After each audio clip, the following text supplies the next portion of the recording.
see the patients there and the residents there. And I also want to touch on a little story about Mr. Duffy.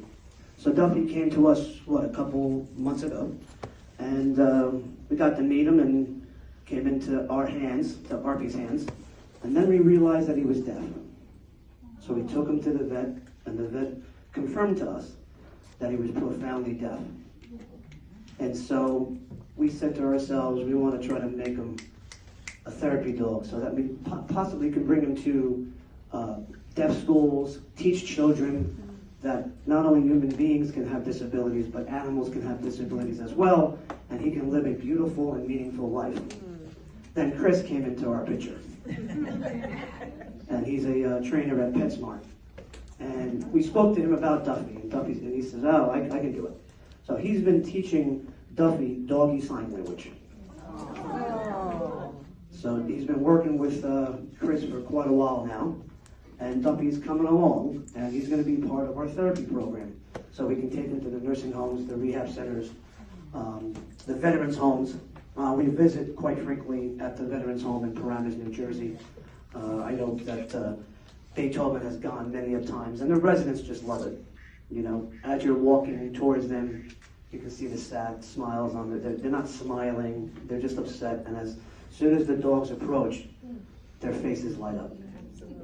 And it's an amazing thing to witness, to say the least. Also, our other program is our emotional support program, where we rescue dogs from kill shelters, euthanasia, off the streets. We work with a few rescues in the state of New Jersey, and then we train them to be emotional support animals in basic obedience. And then from that moment on, our goal is to place those emotional support animals with veterans, family members, and first responders, as we like to say, one paw at a time. There's no charge, no out-of-pocket expenses to the veteran, the family member, or the first responder. So all the money that we make from our merchandise, from donations, goes right back to our program. We're a non-for-profit in the state of New Jersey. And all the work that we do is all volunteerism. So we make no money at this whatsoever. I know somebody mentioned about being their voice. We are their voice. They are the stars. We're just the pencil pushers and the ones that are able to go out and express our mission and our purpose one paw at a time. So we do this in the goodness of our heart. We love what we do. We get to play with the dogs. Well, I get to play with the dogs and go home. And his training continues every single day. Beethoven's training continues every day. And he's the handler of Beethoven, and he is the handler of Mr. Duffy. So we love what we do. We have right now, we've so far given 11 dogs away to veterans. We're working on 2 more right now. Last Saturday, was the last Saturday or 2 Saturdays ago, we gave a veteran a boxer.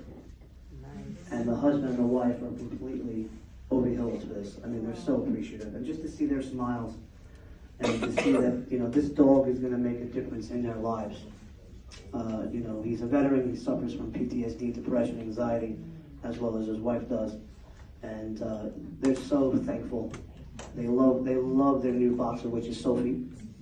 But also what we do is that once we place that animal with that veteran, that family member, or that first responder, what we do is we give them a month's supply of dog food, kennels, beds, treats. We set them up for a good month or so they can have all those necessary items that, you know, they need for that first month. And your vet bills are done too. And the vet stuff is all done by us as well. But it's not just, here's the dog, bye. We want to have that relationship with that person, with that applicant, so that if 6 months, a year goes down the road and they're falling a little on hard times, I want them to give us a call back and say, hey, listen, I can't afford a bag of food. I can't afford this. I can't afford a bed.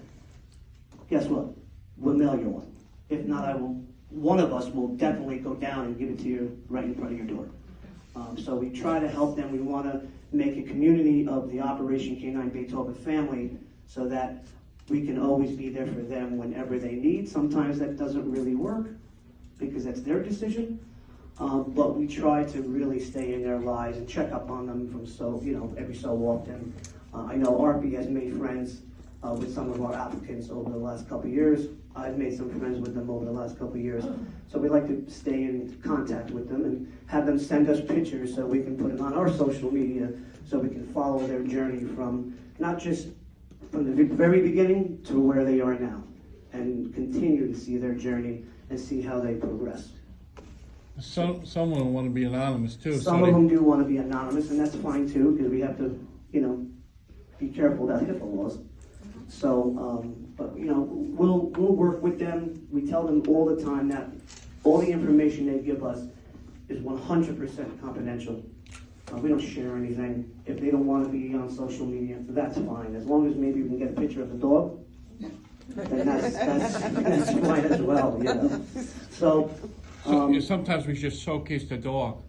That's happened as well, where we just showcase the dog and write a little something the dog's going to Army. home.